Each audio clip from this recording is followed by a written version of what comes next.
Issiq kunlarda noto'g'ri ichki kiyim kiyish salomatlik uchun yashirin xavf.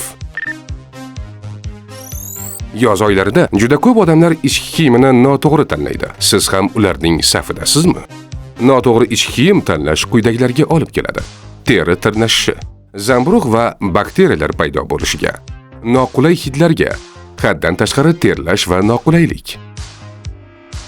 Erkaklar uchun tavsiyalar. Paxtadan tikilgan havo o'tkazuvchi ichki kiyimlarni tanlang. Juda tor va sintetik materiallardan tayyorlangan kiyimlardan saqlaning. Har kuni toza ichki kiyim kiying. Ayollar uchun tavsiyalar.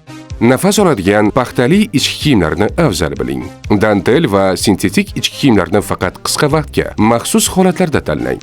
Juda tor ichki kiyimlar salomatlikka zarar yetkazishi mumkin. Ichki kiyim ko'rinmaydigan gigiyena vositasi. Ayniqsa, issiq kunlarda u salomatligingiz asosi bo'lib xizmat qiladi. Jazirama kunlarda gigiyena va salomatlikni saqlash maqsadida kuniga kamida 1-2 mahal cho'milish tavsiya etiladi.